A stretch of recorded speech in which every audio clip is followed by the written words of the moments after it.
상호야, 이걸 어떻게 말해야 할지 모르겠는데, 하면서 말을 꺼냈어요. 며칠 전에 우리 보건소로 산부인과 검진 결과가 들어왔거든. 그런데 그 명단에 명숙이 이름이 있더라고. 순간 제 머릿속이 하얘졌어요. 무슨 소리야? 명숙이가 왜 산부인과를? 제 목소리가 떨리고 있었어요. 영수는 난처한 표정으로 고개를 저었어요. 나도 깜짝 놀랐어. 처음엔 동명이인이 아닌가 싶어서 주민등록번호까지 확인해 봤는데 맞더라고. 그래서 더 자세히 알아봤는데 임신 검사를 받았더라고. 영수의 말에 저는 더욱 혼란스러워졌어요. 임신 검사라고? 그게 무슨? 상호야, 너 정관 수술한 거 맞지? 영수가 조심스럽게 물었어요. 제가 멍하니 고개를 끄덕이자 영수는 더욱 심각한 표정이 되었어요. 그럼 이게 뭔 상황인 거야? 게다가 명숙이 나이가 54인데 솔직히 그 나이에 임신은 의학적으로도 거의 불가능에 가까워. 안녕하세요. 특종 실화 채널입니다. 본격적인 이야기 시작 전에 아직 무료 구독하지 않으셨다면 무료 구독 버튼 꾹 눌러주시고 함께 실화 속으로 들어가 볼까요? 오늘의 실화 사연 지금 시작합니다. 본 사연은 매우 이례적인 실화이며 해외 실제 사연을 각색하여 만들었음을 알려드립니다. 안녕하세요. 유튜브 구독자 여러분. 오늘 제가 들려드릴 이야기는 정말 충격적인 제 개인적인 경험담입니다. 저는 김상호라고 하고 올해 57살이에요. 30년 동안 중학교에서 국어를 가르치다가 은퇴한 전직 교사죠. 지금은 아내 명숙이와 함께 시골 마을에서 조용한 농촌 생활을 하고 있어요. 아니, 하고 있었다고 해야겠네요. 명숙이는 저보다 3살 어린 54살이고 우리는 결혼한 지 벌써 30년이 되었습니다. 딸 하나를 두고 있는데 지금은 서울에서 직장 생활을 하고 있어요. 평범하고 조용한 부부였죠. 싸우는 일도 거의 없었고 서로를 믿고 의지하며 살아왔어요. 특히 시골로 내려온 지 5년째인데 텃밭도 가꾸고 닭도 기르면서 여유로운 노후를 보내고 있었거든요. 우리 마을은 정말 평화로운 곳이에요.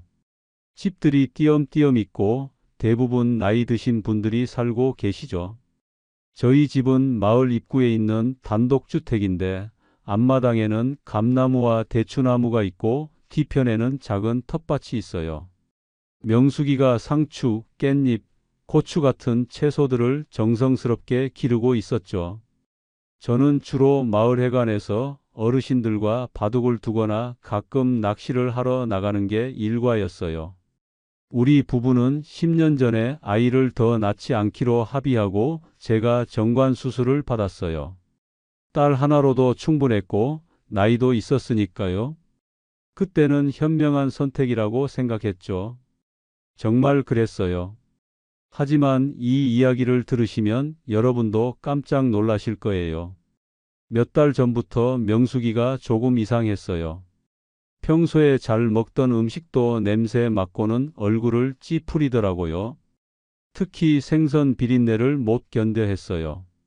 제가 낚시해서 잡아온 붕어로 매운탕을 끓이면 그렇게 좋아하던 명숙이가 갑자기 냄새만 맡고도 으윽 하면서 화장실로 뛰어가더라고요.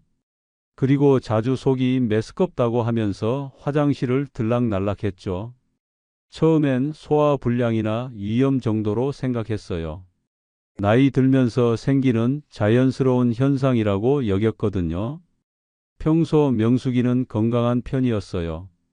감기도 잘 안 걸리고 체력도 좋은 편이었죠. 그런데 요즘엔 자주 피곤하다고 하면서 낮잠을 자는 일이 많아졌어요. 오후만 되면 소파에서 꾸벅꾸벅 졸곤 했죠. 그리고 평소보다 화장실을 자주 가더라고요. 밤에도 한두 번씩 일어나서 화장실에 다녀오곤 했어요. 어느 날 아침 명숙이가 또 속이 미식거린다며 얼굴을 찌푸리고 있었어요. 세수를 하다가 갑자기 욱하고 구역질을 하더라고요. 제가 농담 반 진담 반으로 여보, 그 나이에 설마 입덧은 아니지? 하면서 웃었죠. 그런데 명숙이의 반응이 예상과 달랐어요. 평소 같으면 이 사람이 무슨 소리야 하면서 같이 웃었을 텐데 그날은 갑자기 정색을 하더니 농담도 그런 농담이 어디 있어 하면서 심각한 표정을 지었어요. 그때는 그냥 넘어갔어요. 아내가 컨디션이 안 좋아서 예민해진 거라고 생각했거든요. 하지만 지금 생각해보니 그때부터 뭔가 이상한 기미가 있었던 것 같아요. 명숙이가 한의원을 자주 다니기 시작했거든요. 속이 계속 불편해서 한약이라도 지어 먹으려고 하면서요. 마을에서 차로 20분 거리에 있는 한의원까지 일주일에 두세 번씩 다녀왔어요. 한의원에서 돌아올 때마다 명숙이는 왠지 모르게 침묵했어요. 평소엔 밖에 나갔다 오면 동네 소식이며 이런저런 이야기를 제잘제잘 들려주곤 했는데 요즘엔 그런 게 없었어요. 그냥 피곤하다며 방으로 들어가 버리곤 했죠. 제가 한의원에서 뭐라고 하던? 하고 물어봐도 그냥 소화기가 약해졌다고 하네 하면서 대충 대답하고 말았어요. 한약을 지어왔다고 하는데 정작 한약 냄새는 잘 안 났어요. 이상하다고 생각했지만 설마 아내가 저에게 거짓말을 할 거라고는 상상도 못했죠. 돌이켜보니 그때부터 명숙이의 행동 패턴이 바뀌었어요.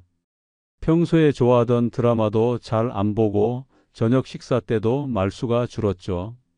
가끔 멍하니 창밖을 바라보며 무슨 생각에 잠겨 있는 모습을 자주 봤어요.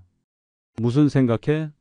하고 물으면 아무것도 아니야 하면서 어색하게 웃어넘겼죠. 그리고 밤에 잠들 때도 평소와 달리 뒤척이는 일이 많아졌어요. 깊게 잠들지 못하는 것 같았죠. 그러던 어느 날 마을 보건소에서 일하는 제 친구 박영수가 저를 찾아왔어요. 영수는 저와 동갑내기로 어려서부터 함께 자란 중마고우입니다. 보건소에서 20년 넘게 일하면서 마을 사람들의 건강관리를 담당하고 있어요. 그날따라 영수의 표정이 심상치 않았어요. 평소에는 밝고 쾌활한 성격인데 그날은 뭔가 심각해 보였거든요. 상호야, 너 잠깐 나와봐. 영수가 저를 마당 한 구석으로 이끌더니 주변을 둘러보며 조심스럽게 입을 열었어요. 마치 누군가 엿듣고 있을까봐 걱정하는 것 같았죠. 너희 명숙이 말인데 혹시 요즘 몸이 안 좋다고 하지 않았어? 저는 고개를 끄덕이며 속이 자꾸 메스껍다고 해서 한의원 다니고 있어라고 답했죠.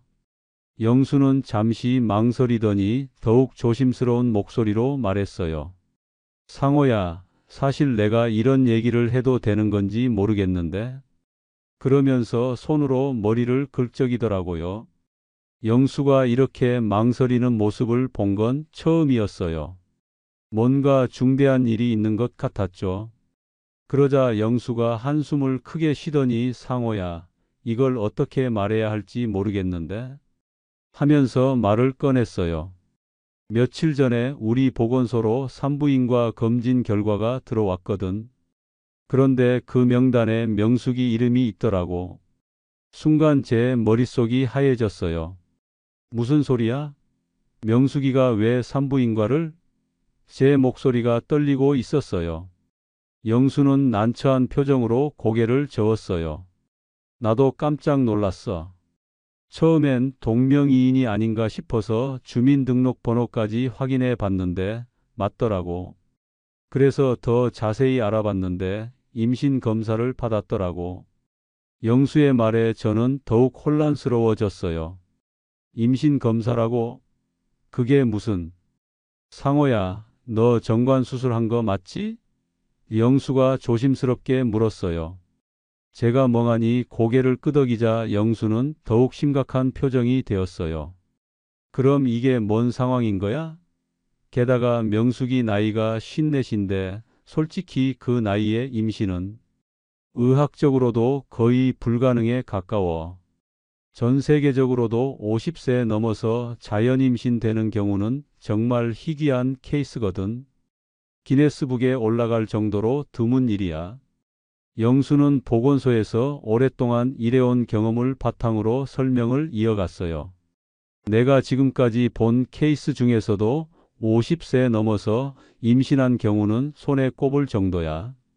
그것도 대부분 인공수정이나 체외수정 같은 의료진의 도움을 받은 경우였고, 자연 임신은 거의, 아니 전혀 없었다고 봐야 해. 그 순간 온몸에 소름이 돋았어요. 마치 벼락을 맞은 것 같았죠.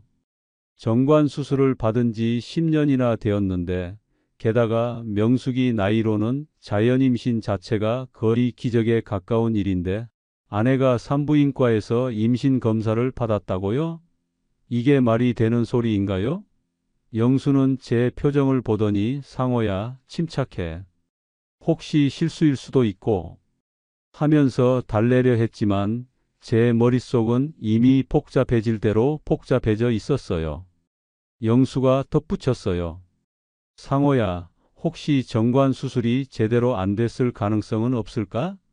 아주 드물긴 하지만 그런 경우도 있다고 들었는데. 하지만 저는 고개를 저었어요. 아니야, 수술 후에 검사도 받았고 의사가 확실히 됐다고 했어. 그리고 이제까지 10년 동안 아무 문제 없었잖아. 집으로 돌아가는 길에 온갖 생각이 머릿속을 스쳤어요. 설마 정관 수술이 풀린 건 아니겠지? 하지만 그런 경우는 정말 드물다고 들었어요. 그렇다면 도대체 어떻게 된 일인 거죠? 명숙이가 정말 임신을 한 거라면 그 아이의 아버지는 누구란 말인가요? 생각만 해도 머리가 어지러웠어요. 영수와 헤어지면서 그가 마지막으로 한 말이 계속 귓가에 맴돌았어요. 상호야, 이 일은 아무에게도 말하지 않을 테니까 너도 신중하게 행동해. 섣불리 결론 내리지 말고 차근차근 알아봐. 하지만 어떻게 차근차근 알아본단 말인가요? 30년을 함께 산 아내에게 당신이 임신했다는데 정말이야? 라고 물어볼 수도 없는 노릇이고, 집에 도착했을 때 명숙이는 부엌에서 저녁 준비를 하고 있었어요. 평소와 다름없는 모습이었지만 이제는 모든 게 다르게 보였어요. 명숙이의 뒷모습을 바라보며 어떻게 말을 꺼내야 할지 막막했어요. 여보, 오늘 영수가 왔다 갔어 하고 말했더니 명숙이가 잠깐 손을 멈추더라고요. 그리고는 아, 그래? 무슨 일로? 하면서 자연스럽게 대답했지만 목소리가 조금 떨리는 게 느껴졌어요. 그날 밤 저는 잠을 이룰 수가 없었어요. 명숙이는 옆에서 평소처럼 잠든 것 같았지만 저는 천장만 바라보며 온갖 생각에 잠겨 있었죠. 30년을 함께 산 아내를 의심한다는 게 얼마나 괴로운 일인지 모르겠어요. 하지만 영수의 말이 계속 머릿속을 맴돌았어요. 정관 수술을 받은 남편, 50대 중반의 아내, 그리고 임신 검사. 이 모든 게 우연의 일치일 수는 없을 것 같았어요. 다음 날 오후 명숙이가 장을 보러 나간 사이에 저는 충동적으로 명숙이의 방을 뒤져봤어요. 30년 결혼 생활에서 한 번도 해본 적 없는 일이었죠. 손이 떨렸지만 어쩔 수 없었어요. 진실을 알아야 했거든요. 마음 한편으로는 아무것도 나오지 않기를 바랐어요. 영수가 잘못 본 거였으면 좋겠다고 생각했죠. 먼저 화장대부터 살펴봤어요. 립스틱, 파우더, 크림 같은 화장품들이 정리되어 있었고 특별한 건 없어 보였어요. 그 다음엔 옷장을 열어봤는데 평소 명숙이가 입던 옷들이 걸려 있었죠. 겨울옷, 여름옷, 외출복, 잠옷, 모든 게 평상시와 같았어요. 서랍장을 열어보니 평소에 보던 것들이 그대로 있었어요. 화장품, 액세서리, 옷가지들. 그런데 속옷 서랍을 열었을 때 뭔가 이상한 느낌이 들었어요. 평소보다 속옷들이 좀 더 느슨해 보이는 것들이 늘어난 것 같았거든요. 혹시 몸이 변한 걸까 하는 생각이 들었지만 확신은 서지 않았어요. 속옷 서랍 밑쪽을 더 뒤져보니 작은 봉투를 발견했어요. 평소에 없던 것이었죠. 손을 떨며 열어보니 거기에는 초음파 사진이 들어 있었어요. 사진 위쪽에는 산부인과라는 글자가 선명하게 찍혀 있었고 날짜를 보니 불과 일주일 전이었어요. 그리고 명숙이의 이름과 주민등록번호가 적혀 있었어요. 그 순간 다리에 힘이 풀려서 주저앉을 뻔했어요. 이게 현실인가 싶었죠. 초음파 사진 속에는 분명히 태아의 모습이 보였어요. 아직 작지만 사람의 형태를 갖춘 것이 분명했어요. 명숙이가 정말 임신을 한 거였어요. 제가 정관 수술을 받은 지 10년이 지났는데, 그리고 명숙이 나이가 54인데도 말이에요. 초음파 사진을 자세히 보니 임신 주수도 적혀 있었어요. 12주. 벌써 3개월이나 되었다는 뜻이었죠. 그동안 명숙이가 입덧 증상을 보였던 것도, 한의원을 자주 다녔던 것도 모두 설명이 되었어요. 하지만 한의원이 아니라 산부인과를 다녔던 거였죠. 제 손에 들린 초음파 사진을 보며 온갖 감정이 뒤섞였어요. 분노, 배신감, 절망감. 그리고 무엇보다 믿기지 않는다는 생각이 가장 컸어요. 30년 동안 저를 한 번도 의심해 본 적 없던 아내가 어떻게 이런 일을 할 수 있단 말인가요? 게다가 3개월 동안이나 저를 속여왔다는 게. 초음파 사진과 함께 작은 메모지도 하나 있었어요. 거기에는 다음 진료 예약 다음 주 화요일 오후 2시라고 적혀 있었어요. 명숙이가 계속 산부인과 진료를 받을 예정이라는 뜻이었죠. 그리고 메모지 뒷면에는 뭔가 다른 글씨로 기찬이에게 말해야 할까? 라고 적혀 있었어요. 기찬이? 최기찬? 우리 마을에서 농장을 하고 있는 그 기찬이 말인가요?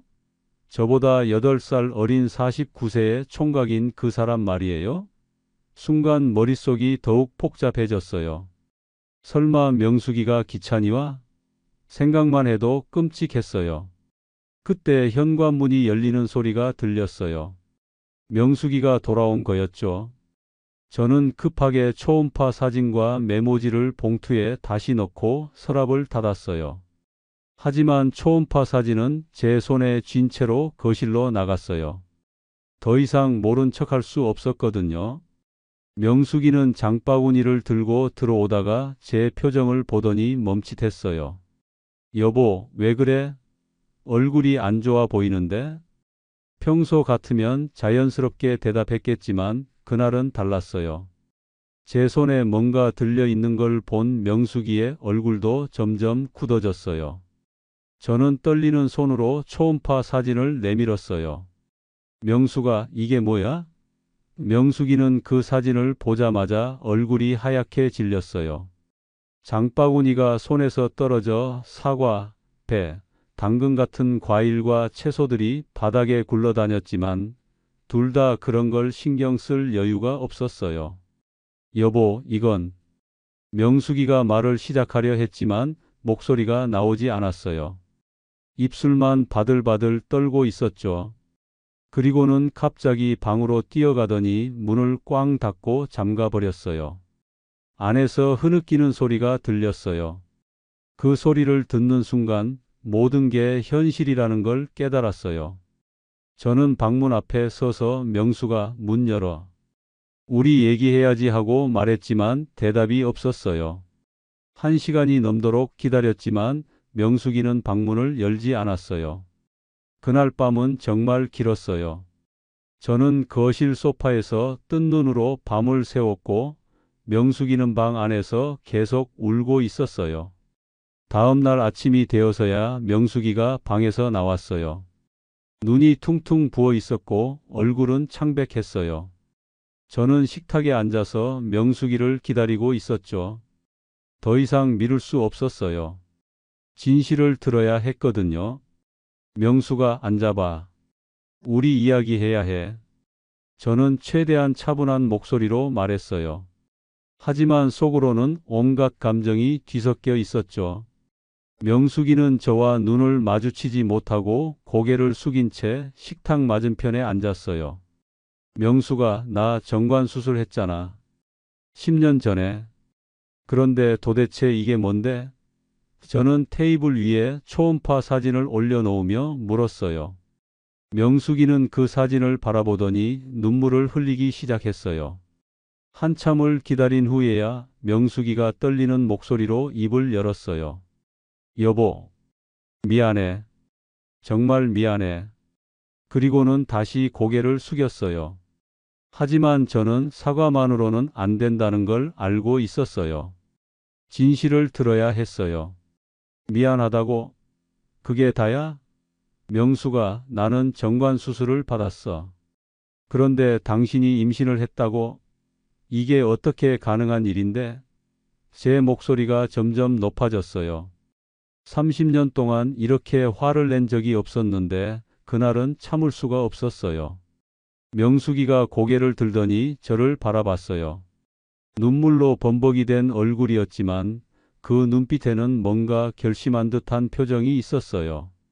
여보, 한순간이었어. 정말 단 한 번이었어. 그 말을 듣는 순간 제 머릿속이 하얘졌어요. 단 한 번? 단 한 번이라고? 저는 목소리를 높였어요. 명수가 지금 무슨 소리를 하는 거야? 누구와 단 한 번이었다는 거야? 하지만 명숙이는 대답하지 않았어요. 그냥 계속 고개를 숙이고 울기만 했어요. 저는 기찬이의 이름이 적힌 메모지를 떠올렸어요. 기찬이야? 최기찬이와 그런 사이였다는 거야? 명숙이가 깜짝 놀라며 저를 바라봤어요. 그 표정만 봐도 알 수 있었어요. 제 추측이 맞다는 걸요. 여보, 그건. 명숙이가 말을 시작했지만 저는 더 이상 들을 수 없었어요. 너무 화가 나서 자리에서 벌떡 일어났어요. 30년이야, 명숙아. 우리가 함께한 게 30년이라고. 그런데 어떻게 이런 일을 할 수 있어? 명숙이가 저에게 다가오려 했지만 저는 손을 내저었어요. 건드리지 마. 지금은 당신 얼굴도 보기 싫어. 그리고는 현관으로 향했어요. 더 이상 그 집에 있을 수 없었거든요. 여보, 어디 가는 거야? 우리 이야기 더 해야 하잖아. 명숙이가 뒤에서 소리쳤지만 저는 돌아보지 않았어요. 현관문을 나서면서 당분간 집에 들어오지 않을 거야. 당신 혼자 생각해 봐라고 말하고는 문을 쾅 닫아버렸어요. 집을 나선 저는 어디로 가야 할지 몰랐어요. 발길이 닿는 대로 마을길을 걸었죠. 머릿속이 복잡했어요. 30년 동안 믿어왔던 아내가 다른 남자와 게다가 그 남자가 기찬이라니. 평소에 저를 형님이라고 부르며 잘 따르던 그 기찬이 말이에요. 기찬이는 우리 마을에서 돼지 농장을 운영하고 있어요. 저보다 8살 어린 49세인데 아직 장가를 못 갔어요. 성격은 나쁘지 않은데 좀 소심한 편이죠. 명숙이와 저를 만나면 항상 인사를 깍듯이 하고 농산물도 자주 나눠주곤 했어요. 그런 기찬이가 제 아내와 저는 마을 뒷산으로 올라갔어요. 평소에 스트레스 받을 때 자주 가던 곳이었죠. 정자에 앉아서 마을을 내려다보니 저희 집도 보였어요. 명숙이는 지금 뭘 하고 있을까? 후회하고 있을까? 아니면 기찬이에게 연락이라도 하고 있을까? 그때까지도 저는 이 모든 일이 꿈이었으면 좋겠다고 생각했어요. 집에 돌아가면 명숙이가 여보, 무슨 꿈 꿨어? 얼굴이 안 좋네라고 말하며 웃어줬으면 좋겠다고요. 하지만 제 주머니 속에 있는 초음파 사진이 모든 게 현실이라는 걸 알려주고 있었어요. 해가 질 때까지 산에서 시간을 보낸 저는 결국 집으로 돌아가야 했어요. 하지만 현관문을 열고 들어가기가 무서웠어요. 명숙이와 다시 마주쳐야 한다는 게 두려웠거든요. 현관에 서서 한참을 망설이다가 문을 열었어요. 집 안은 조용했어요. 명숙이는 부엌에서 저녁을 준비하고 있었는데 제가 들어와도 돌아보지 않았어요. 평소 같으면 어디 갔다 와? 걱정했잖아라고 했을 텐데 그날은 아무 말도 하지 않았죠. 저도 별다른 말 없이 거실로 들어갔어요.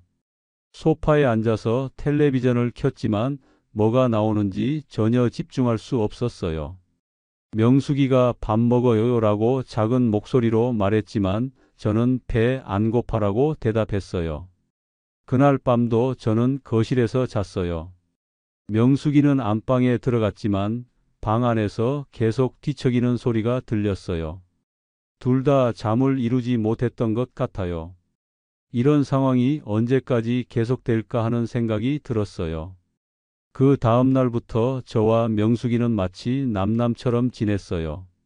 아침에 일어나도 인사도 안 하고 밥도 따로 먹었죠. 명숙이가 말을 걸려고 해도 저는 대답하지 않았어요. 아직 화가 가라앉지 않았거든요. 며칠이 지나자 마을 사람들 사이에서 이상한 소문이 돌기 시작했어요. 김상원의 부부가 요즘 사이가 안 좋대. 명숙이가 요즘 얼굴이 많이 상했더라, 이런 이야기들이었죠. 시골 마을이라 소문이 빨리 퍼져요. 저희 부부의 냉랭한 분위기를 눈치챈 사람들이 있었던 거죠. 그러던 중에 더 충격적인 일이 벌어졌어요. 마을 이장님이 저를 찾아오신 거예요. 이장님은 70대 초반의 마을 어른인데 평소에 저를 아껴주시는 분이에요. 그런 이장님이 심각한 표정으로 저를 부르시더라고요. 상호야, 너 잠깐만 나와봐라. 이장님의 목소리가 평소와 달랐어요. 마당으로 나가니 이장님이 주변을 둘러보시더니 조심스럽게 말씀하셨어요. 상호야, 마을에서 이상한 소문이 돌고 있는데 너희 명숙이하고 기찬이가. 그 순간 제 심장이 뛰기 시작했어요. 설마 마을 사람들이 벌써 알고 있는 건 아니겠죠? 이장님은 계속 말씀하셨어요. 며칠 전에 김순자 할머니가 보셨다는데 기찬이네 농장 헛간에서 너희 명숙이 나오는 걸 봤다더라. 그것도 늦은 저녁에 말이야. 제 머릿속이 하얘졌어요. 마을 사람들이 목격까지 한 거였어요. 이장님이 더 말씀하셨어요. 상호야, 혹시 너희 부부 사이에 무슨 일 있는 거 아니야? 요즘 너희 둘 다 얼굴이 안 좋던데. 저는 어떻게 대답해야 할지 몰랐어요. 마을 어른께 제 아내가 불륜을 저질렀다고 말할 수도 없고 그렇다고 아무것도 아니라고 거짓말할 수도 없었어요. 결국 좀 복잡한 일이 있어요 라고만 대답했어요. 이장님은 한숨을 쉬시더니 상호야, 마을이 좁은데 이런 소문이 돌면 안 좋아. 빨리 정리해야 해라고 말씀하셨어요. 그리고는 기찬이 그 녀석도 문제야. 나이가 몇인데 아직도 철이 없어라고 중얼거리시더라고요. 이장님과 헤어진 후 저는 기찬이네 농장으로 향했어요. 더 이상 미룰 수 없었어요. 직접 확인해야 했거든요. 기찬이네 농장은 저희 집에서 도보로 10분 거리에 있어요. 돼지우리와 헛간이 있는 작은 농장이죠. 농장에 도착했을 때 기찬이는 돼지들에게 사료를 주고 있었어요. 저를 보자 반갑게 손을 흔들었어요. 형님, 안녕하세요. 평소와 다름없는 모습이었어요. 하지만 저는 더 이상 그 얼굴을 보고 웃을 수 없었어요. 기찬아, 너 잠깐만 나와봐. 저는 차갑게 말했어요. 기찬이가 제 표정을 보더니 당황하는 것 같았어요. 형님, 무슨 일이세요? 기찬이가 조심스럽게 물었어요. 저는 기찬이를 헛간 앞으로 데려갔어요. 그리고는 기찬아, 너 우리 명숙이랑 뭔 사이야? 라고 직접적으로 물어봤어요. 기찬이의 얼굴이 순간 하얗게 변했어요. 그 표정만 봐도 뭔가 있다는 걸 알 수 있었어요. 형님, 그게... 저는 기찬이가 말을 더듬었어요. 그러더니 갑자기 무릎을 꿇고 앉더라고요. 형님, 죄송합니다. 정말 죄송합니다. 기찬이가 고개를 숙이며 말했어요. 그 순간 모든 게 확실해졌어요. 정말로 명숙이와 기찬이가 그런 사이였던 거예요. 저는 주먹을 꽉 쥐었어요. 당장 기찬이를 때려주고 싶었지만 참았어요. 대신 차가운 목소리로 물었어요. 언제부터였어? 기찬이가 떨리는 목소리로 대답했어요. 몇 달 전부터. 정말 의도한 게 아니었어요, 형님. 그냥 어쩌다가. 기찬이의 말을 들으며 저는 분노가 치밀어 올랐어요. 어쩌다가? 그게 변명이 되나요? 기찬아, 너 지금 나를 바보로 아는 거야?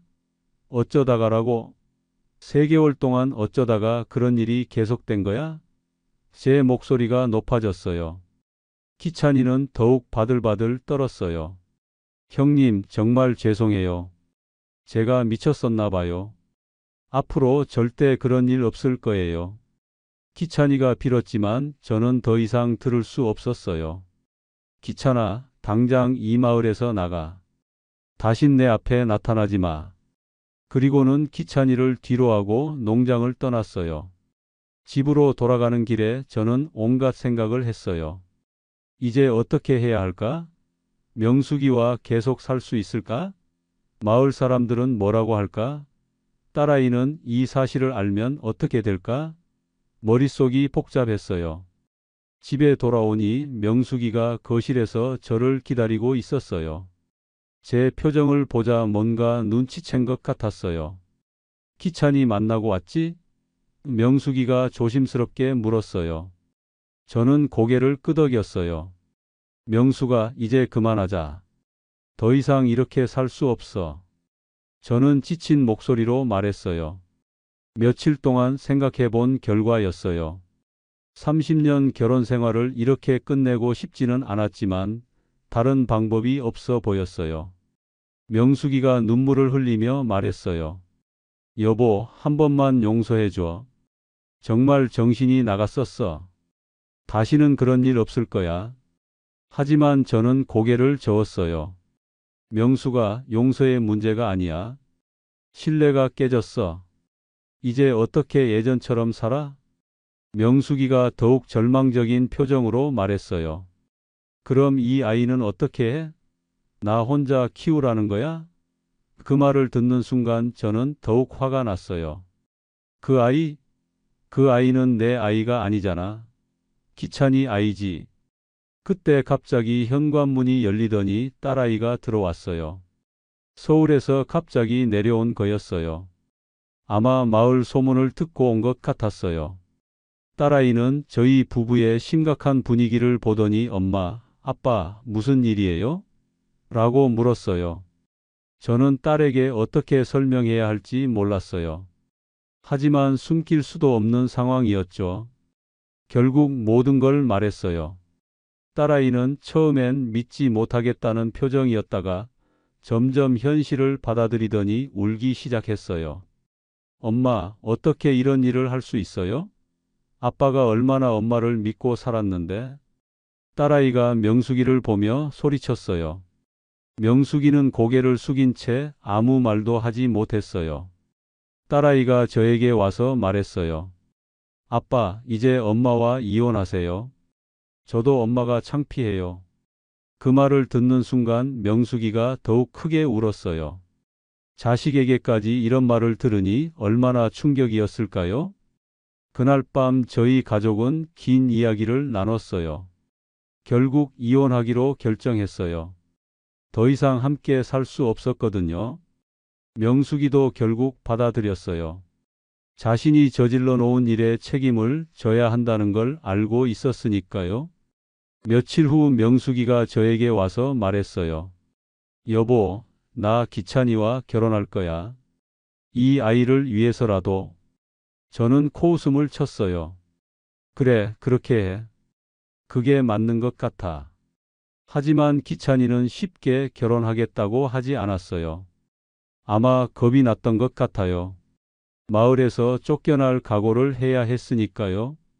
명숙이가 기찬이를 설득하려고 했지만 쉽지 않았어요. 그러던 중에 더 큰 문제가 생겼어요.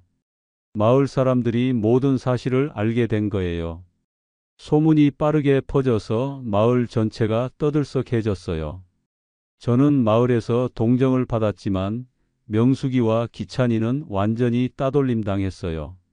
마을 부녀회에서는 명숙이를 회원에서 제명시켰고 농협에서는 기찬이에게 농장을 옮기라고 압력을 넣었어요. 시골 마을의 도덕관념은 생각보다 엄격했어요. 불륜을 저지른 사람들에게는 냉정했죠.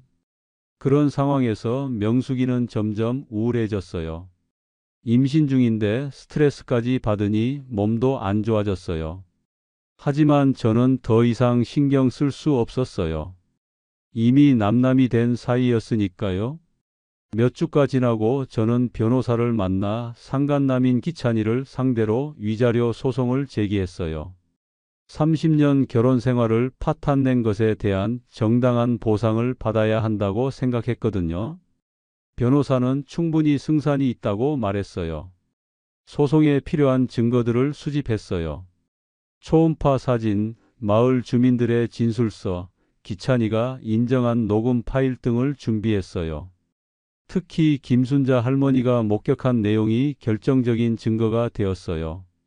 재판이 시작되자 마을이 더욱 시끄러워졌어요. 법원에 출석하는 날이면 마을 사람들이 구경 나올 정도였어요. 기찬이는 변호사도 제대로 구하지 못해서 국선 변호사를 받았어요. 농장 운영도 제대로 되지 않아서 경제적으로 힘들어하고 있었거든요. 재판 과정에서 더 많은 사실들이 드러났어요. 명숙이와 기찬이의 관계는 생각보다 오래되었어요. 6개월 전부터 시작되었다는 걸 알게 되었죠. 처음엔 기찬이가 농산물을 가져다 주면서 시작된 것 같았어요. 기찬이는 법정에서 계속 죄송하다고 빌었어요. 제가 미쳤었습니다. 형님께 용서를 구합니다라고 반복해서 말했어요. 하지만 이미 저질러진 일을 어떻게 되돌릴 수 있겠어요? 1심에서 저는 승소했어요. 기찬이에게 3천만 원의 위자료를 지급하라는 판결이 나왔어요. 기찬이는 항소하지 않았어요. 어차피 돈도 없고 변호사비만 더 나갈 뿐이었으니까요. 하지만 기찬이는 위자료를 제대로 지급하지 못했어요. 농장도 정리해야 하는 상황이었고 마을에서도 매장당한 상태였거든요. 결국 농장과 집을 팔아서 일부만 지급했어요. 그 과정에서 더욱 충격적인 사실을 알게 되었어요. DNA 검사 결과 아이는 정말로 기찬이의 친자였어요. 100% 확실했어요. 그동안 혹시나 했던 마지막 희망마저 사라진 거였죠.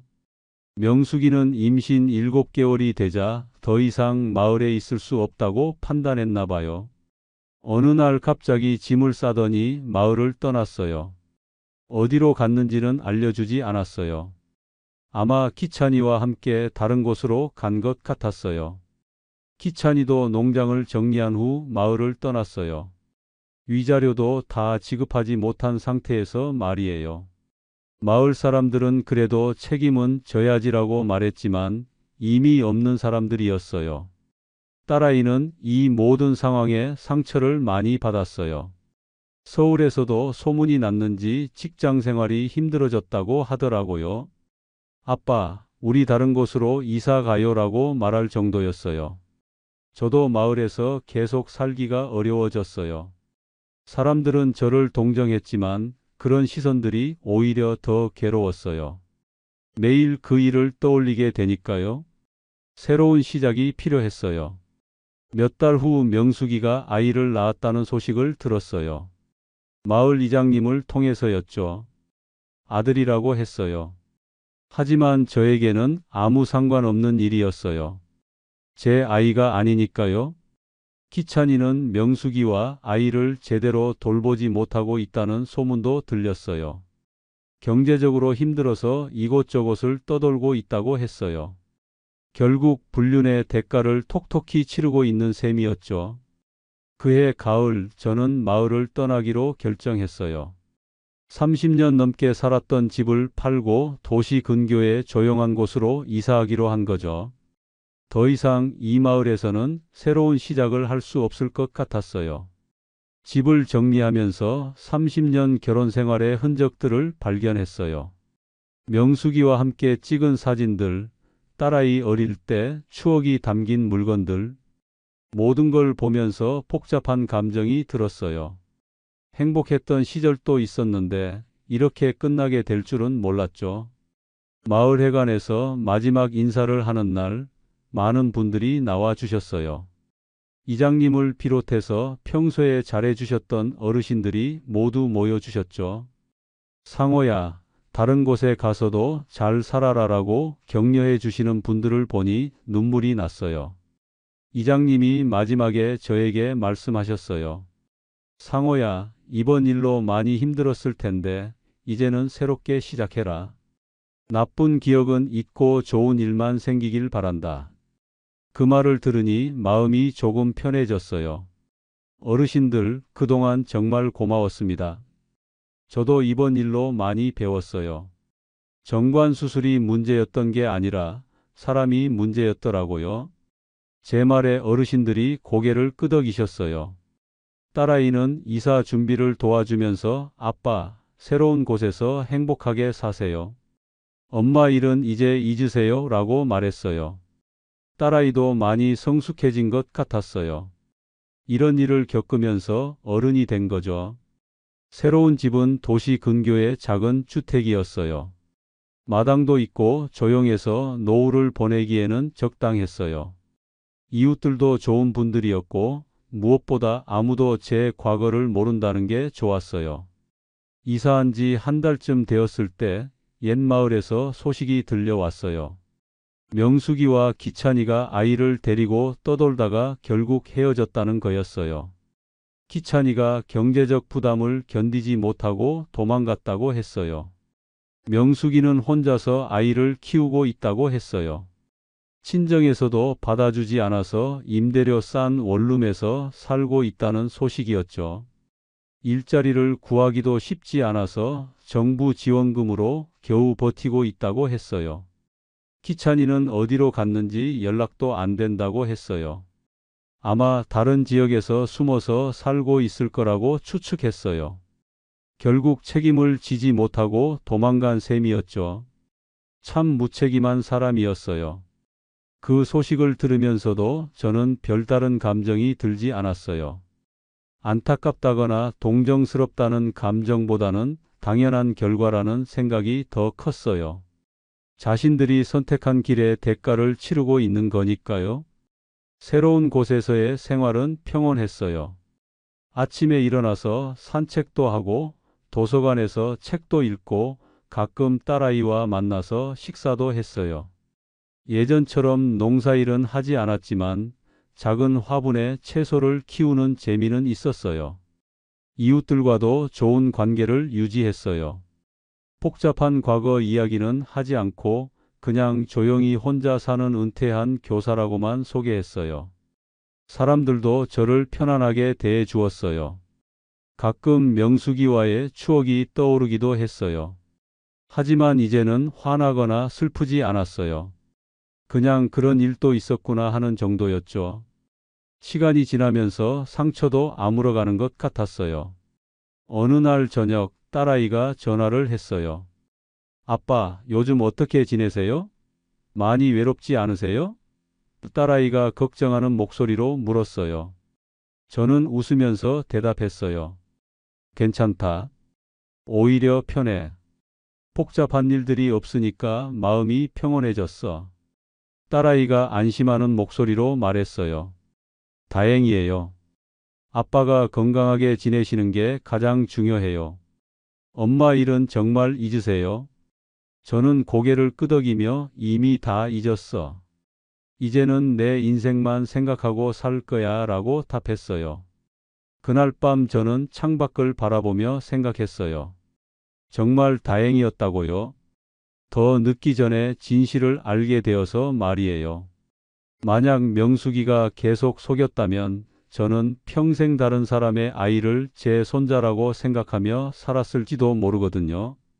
50대 중반에 새로운 시작이라는 게 쉽지는 않았지만 거짓 없는 삶을 사는 게 더 소중하다는 걸 깨달았어요.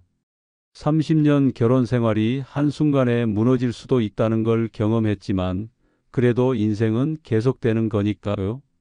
몇 달 후 마을에서 또 소식이 들려왔어요. 명숙이가 다른 지역으로 이사를 갔다고 했어요. 아마 더 이상 그 근처에서는 살기 어려웠을 거예요. 사람들의 시선도 그렇고 경제적으로도 힘들었을 테니까요. 기찬이에 대한 소식은 여전히 없었어요. 아마 영원히 책임을 지지 않을 것 같았어요. 그런 사람이었으니까 처음부터 그런 일을 저질렀겠죠. 남의 가정을 파탄낸 주제에 결국 도망가 버리다니 정말 비겁한 사람이었어요. 저는 이제 과거를 완전히 정리했어요. 명수기와 관련된 모든 물건들을 처분했고 사진들도 모두 버렸어요. 딸아이만은 제 편에서 계속 연락을 주고받았지만 그 외에는 과거와 연결된 모든 것들을 끊어냈어요. 새로운 동네에서 만난 이웃 할아버지가 어느 날 저에게 말씀하셨어요. 상호 씨 혼자 사시는데도 참 밝게 지내시네요. 보기 좋아요. 그 말을 들으니 제가 정말 많이 변했다는 걸 느꼈어요. 처음엔 상처받고 분노했지만 이제는 평온함을 찾은 거죠.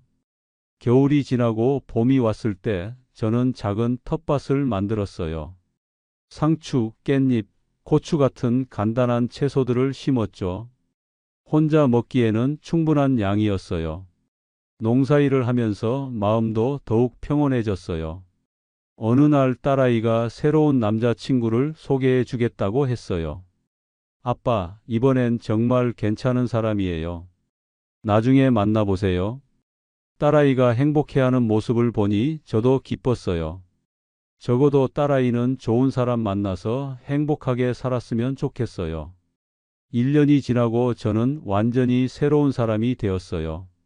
과거의 상처는 흉터로 남았지만 더 이상 아프지 않았어요.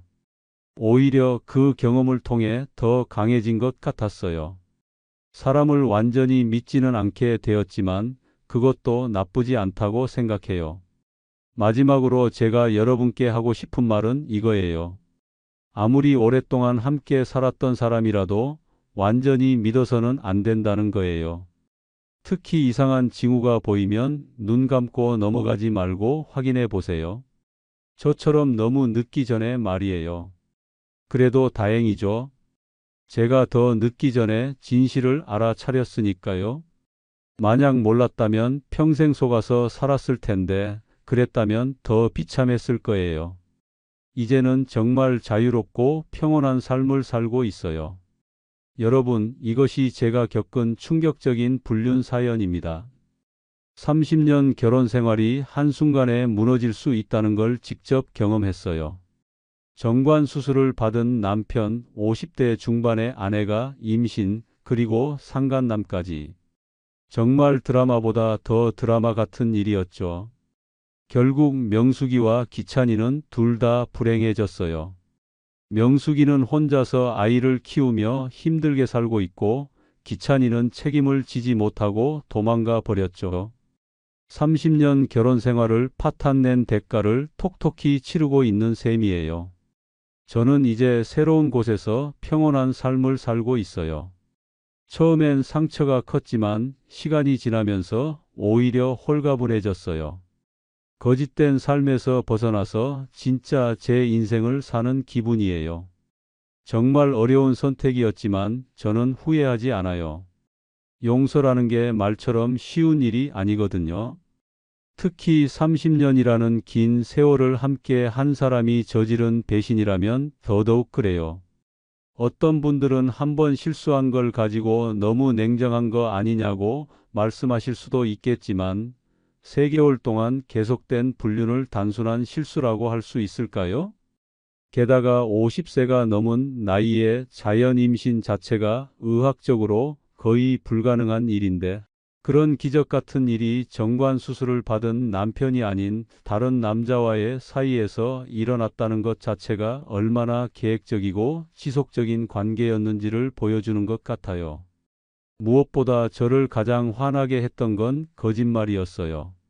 한의원을 다닌다고 하면서 실제로는 산부인과를 다녔고 소화불량이라고 하면서 실제로는 입덧이었고 3개월 동안 매일 제 얼굴을 보면서도 아무렇지 않게 거짓말을 계속했다는 거예요.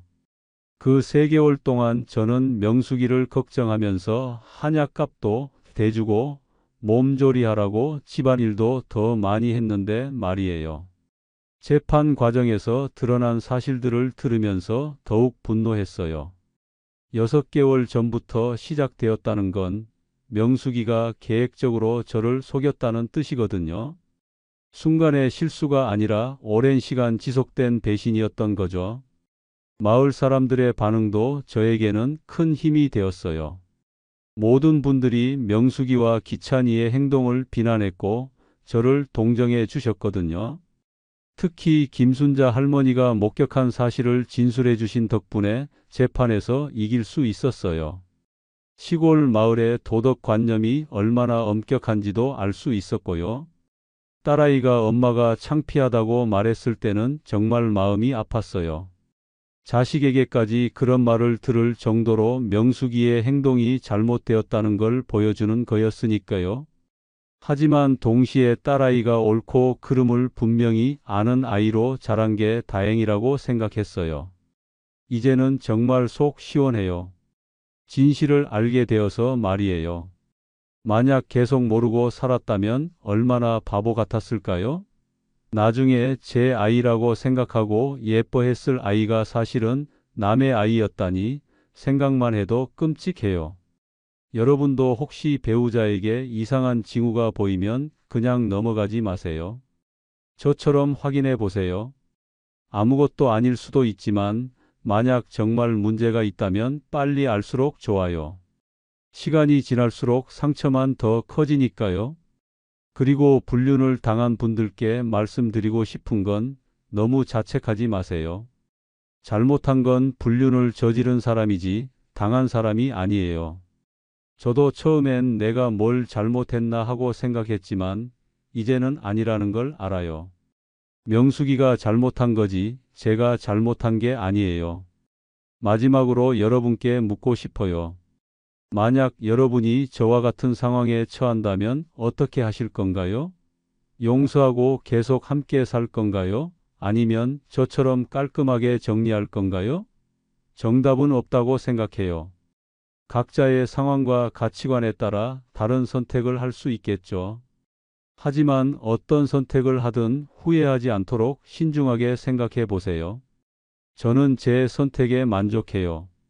힘들었지만 올바른 결정이었다고 생각해요. 이제는 진짜 제 인생을 살고 있거든요. 거짓 없는 삶, 그게 가장 소중한 것 같아요.